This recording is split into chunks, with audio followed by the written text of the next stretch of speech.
Now that you have successfully created a path around the box, eliminated the background, and also added a new background, the next step would be to see how we can create a reasonably realistic looking shadow. Okay, so we're going to create the shadow in a separate layer.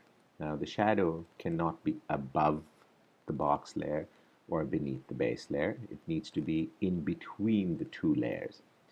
So we need to create a brand new layer between these two layers, and I'm going to name it as shadow. So now that I have this, there are a couple of different ways to create the shadow. The simplest, easiest, most efficient way, once you've decided that your shadow is, whether your shadow is going to come, whether your shadow is going to fall in the front of the box or behind the box or at an angle, um, that's entirely your choice and how you approach it depending on your lighting. I would suggest taking the polygonal lasso tool. Make sure you're in the shadow layer. Increase the feathering to about, let's say, 30, anything between 30 to 35 or 40 pixels. So I'm going to place it at 35 pixels. And what I'm going to do is draw a imaginary shadow selection, the way that I see the shadow could possibly fall. So let's say, for the sake of argument, I feel that the shadow could potentially be falling here and here, parallel to the box. But the shadow tends to spread a little bit, which is fine. So we can always create a slightly larger selection because it is feathered quite a bit. Um, so let's say we start from here. Okay, click. And then I'm going to bring it up to, let's say, this point, and then try and draw a parallel line to this particular line, the base line. So visually, I'm just eyeballing it, and I bring it up to here, and then kind of come back in here, and then bring it back to my point of origin. So I've created a basic selection. You can always modify this selection at any point in time that you may wish to. A couple of different ways. You could go into add selection option, or this is going to be subtract from selection. So you can play around with that, or you could go into the quick mask mode and then fine tune the selection. Let's say if I'm in the quick mask mode, what I need to be careful about is the amount of feathering. So if I were to take a brush and I wish to sort of tweak this, I'm going to enlarge my brush size reasonably.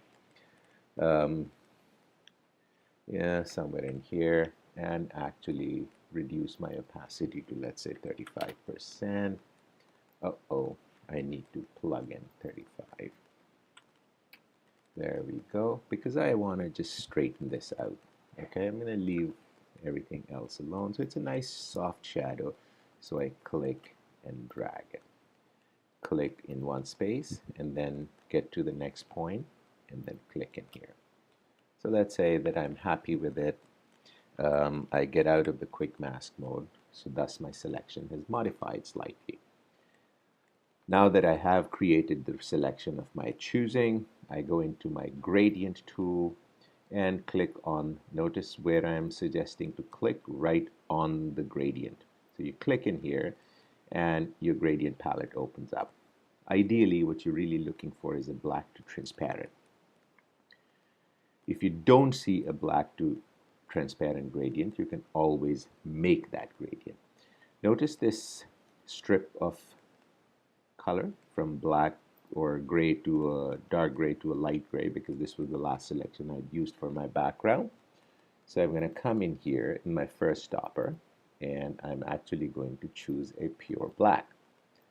And when I come in here on the extreme right, it's a safe bet to, let's say, choose a white first to begin with.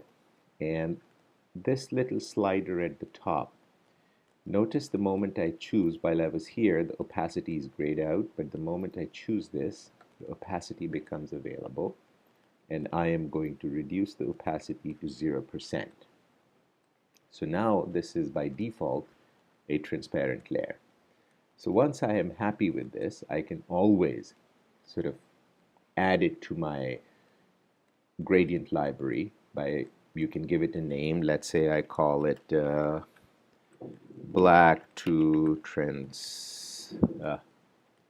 transparent, and I will say new.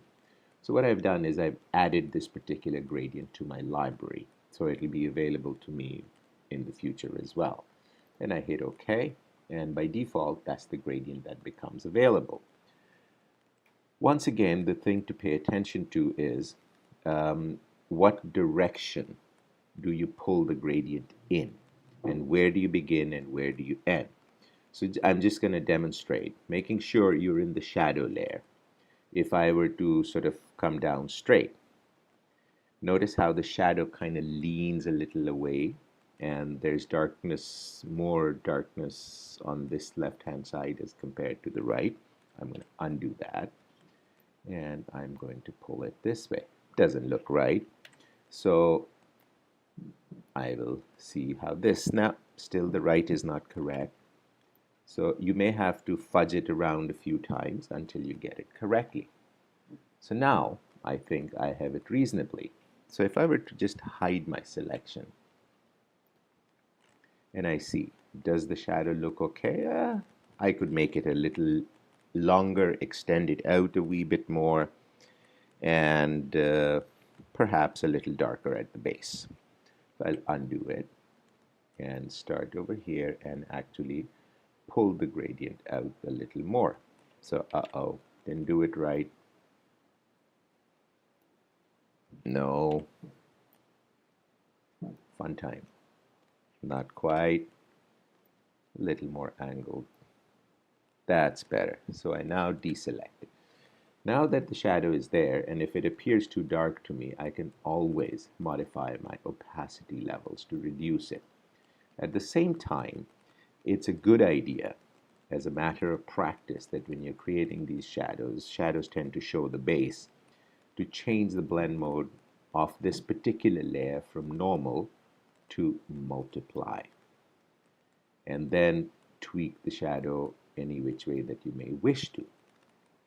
Added thing that you can do, because generally when you look at an object, right beneath the object there will be a slightly harsher, more distinct shadow. So what one can do is create another layer and just say, like, I will name it sharp base shadow. And this time around I will still take my polygonal lasso, but I don't want so much feathering because it's so very soft out here. So perhaps I will play around with a 10 pixel feathering and create a selection which is very specific to this neighborhood, the rectangular form underneath, directly beneath the box, and slightly outside the box, just around the edges. So try and follow the contours as accurately as you can, and come in here and then close. Oh, I double clicked on it. Sorry. There we go. So now I have this selection, and this is on a completely independent layer. Take the fill tool, which is the paint bucket, make sure pure black is your foreground color, and fill this selection just for a moment. Doesn't look the nicest, which is fine, because now once again I'm going to change the blend mode to multiply and then fudge the opacity a wee bit until it appears respectably realistic.